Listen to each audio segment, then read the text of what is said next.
Hey, Baker Art friends, it's Mrs. Herbay.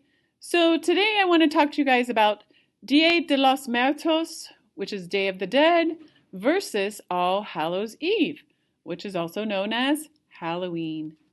Um, Although these two celebrations are held around the same time of year and they sort of share a ghostly visitor type theme, these two celebrations are actually quite different from one another.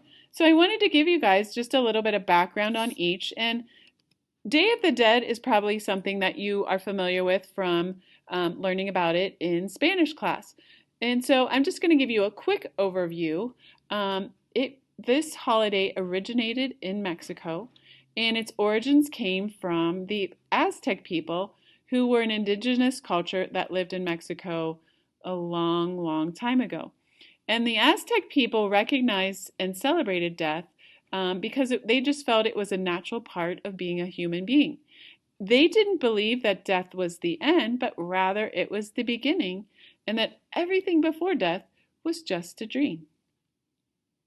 Um, Day of the Dead, um, in today's culture, is a way to honor deceased loved ones or loved ones who have passed away. And it celebrates these loved ones' lives with special food, drink, and parties, or even activities that the dead had enjoyed in life. How is it celebrated? Well, Mexican people, like to visit the cemetery, and they make special food that their loved ones enjoyed eating.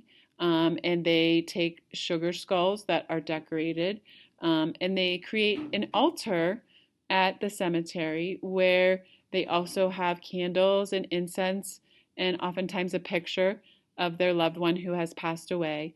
And that is the way that they celebrate it. And Day of the Dead is just a nice chance for people to remember the ones that they loved and the lives that they lived. Um, so All Hallows Eve, which is Halloween, was a celebration that originated in Ireland. And the Celtic people celebrated a festival called Samhain.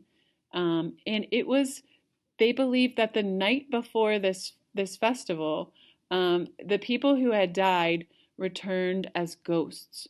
And so they would leave food and drinks on their doorsteps to keep these ghosts away. And if they had to leave their house, they would put on a mask because they thought then that they could blend in with the ghosts and then the ghosts would leave them alone. But now, in today's society, Halloween is really become a fun festival. And it's a way for people to make fun of the things that might scare them. And people dress up in costumes to become something or someone else. And instead, it turns this scary night of fear into a night of fun. Today, how do we celebrate it? Well, many of you carved pumpkins or you decorated your house with a ghoulish theme. You might have had some parades or parties.